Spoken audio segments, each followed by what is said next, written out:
Now I remember why I stopped making ride-along videos, because ride-along videos are a ton of work.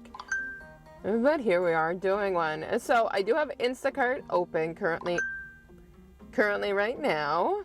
And as we can see, I got $21 for 33 kilometers for Sephora. Yeah, that's not going to happen. Let's just take a look. Oh yeah, that's far enough. Yep. We're not going to do that. And then we have this $25 one, which you're going to see is even farther. Boom. That's not happening. Now, even though I don't make ride-alongs often on this channel, when I originally started my YouTube channel, I started ride-along videos, and my eyes feel very watery, but that's okay. That will clear up. Now, the apps that I am going to be on, of course, is always Uber Eats, because as you know, if you lovelies have not followed around on this channel before, I deliver for Uber Eats, DoorDash, Instacart, and Skip the Dishes, and I am a gig worker here in Montreal, Quebec. So I have stated many times, Uber Eats is the main application in my market. The sad part is if you look at the forecast is actually pretty accurate on a regular basis. So it's currently 10:21 in the morning. We got Giant Tiger at $27.93. Nope, even farther. That's definitely not happening. This is why I don't do Instacart orders that often, because I can't.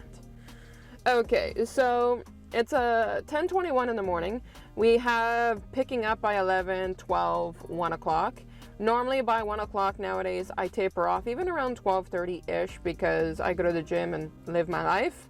But we also have DoorDash. Now my problem with DoorDash is, even though you can see it's borderline, like super borderline, I am actually going to be taken off to the Brossard area, because Brossard is where the tips are more. I don't chase peak pays. You chase a peak pay, you're sitting and waiting like a waiting duck, and I know that that would be accurate because even on Uber, we can see at 10 o'clock the forecast is like near minimum. And if the forecast is near minimum with Uber Eats, and that's the most profitable app in my area, then it's going to be the same thing for DoorDash, because DoorDash, you actually get less offers than what I do for Uber Eats. Could be different for everybody, but that's what I see, at least from what I'm doing. So we are now online with Uber Eats. So I'm going to try this ride-along thing. I don't care if it's going to be dead, if it's going to be busy. I just want to show people what it's like currently in my market. I make a lot of tutorial videos and tip videos, and I figure if you're going to make those videos, you got to tag along with the ride-along at least once in a while to let people see what you're dealing with.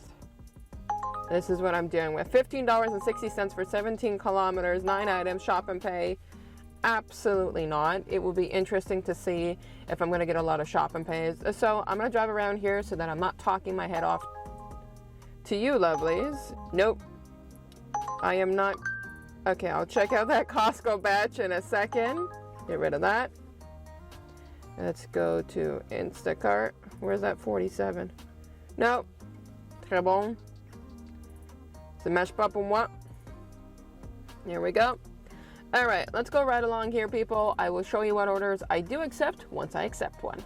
Let's talk about the advantages of sitting in your car and waiting for orders. Like, the simple advantage is that you can just simply sit there and read a good book and get caught up on things like investments. Or you can simply sit there and sip on your cup of coffee, thermal coffee, Tim Hortons coffee, or whatever coffee you want. Or what about the option that if you have Spotify, the radio, or whatever on, if you're in a dancing mood and want to enjoy your coffee while dancing, you can do that too. Now, I did get an offer for this Walmart shop and pay order, and I know a lot of people probably would have taken this batch, but the reason why I did not is because I am familiar with my stores and my market. And with this Walmart Leduc, the problem with it is that there's a lot of dead zones for cell phone services, and I have done shop and pay orders there, and it's a disaster waiting to happen. You're not even halfway into the store and you'll get a blackout and then the phone won't work, so I skipped that one. But finally speaking, after getting a bunch of crappy orders, I end up getting this Super C batch, and I don't remember exactly off the top of my head, but I believe it's $20. It was, I think, 17 items, 25 units, and I know it was under a 5-kilometer drive, and the Super C is my local Super C. So of course I'm going to accept that Super C offer. Now, the difference is with this Super C offer is apparently organic garlic is not my best friend. You know, there's regular parsley, there's Italian parsley, parsley's covered. First things first is, yes, I do bring my thermal bag in the store at all times when I'm doing shop and pays, because it keeps certain things fresher, and I don't want things like E. coli or whatever from fresh vegetables going onto metal baskets. Even though, yes, they do have the compostable bags, it's just a glitch in my head that won't go off, so I don't do that. So I do use my delivery bag. Organic garlic was not a thing. And I did find out something new, because this is the first time I've actually had this happen. My customer wanted to add tomatoes to his batch, but unfortunately you can't do so. He couldn't do it on his side, I couldn't do it on my side, so I did call Uber support, and they mentioned for the customer to do that, they have to do a whole new batch. So we ditched the tomatoes, and I was getting these, something went wrong when I was trying to substitute the garlic. So what Uber support encouraged me to do is simply accept the original organic garlic and just put in the original like I did, and the customer was fine with that. So we ended up doing a shop and pay order. Now, at the end of this, a lot of people ask when it comes to the grocery bags, how do you handle the grocery bags for shop and pay? Do you pay for them? Does the customer pay for them? Well, in a Super C batch, if you go to the front, they have the 4 for $1 Super C bags, as I'm showing you in the footage. With that, you can buy the 4 or buy 2 or buy 3, whatever you need, and measure it out for the customer that way. Now what I do is, this is the other reason why I use my thermal bag, is my thermal bag is fairly large. And if you need links for thermal bags, I have my Amazon page for you to go ahead and check them out. But overall, this bag holds a lot. So it can hold up to 2 or 3 of those Super C bags. So this way I do a one arm haul, and then the last bag I haul with the other arm, and it's just so much more convenient.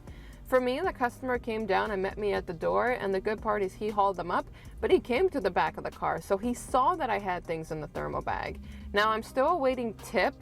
In the end, Uber Eats gave me like $12 and change, and I'm gonna stamp it right here how much I made for that batch. I know it was less than an hour, but around an hour, and that's because either way I looked at it as a learning opportunity, and I wanted to complete it and show people too what I do for the bags and such when it comes to doing shop and pay orders. Because as I mentioned, I do a lot of tutorial or tip videos, so you kind of got to practice what you preach, so I felt it was necessary for me to push through.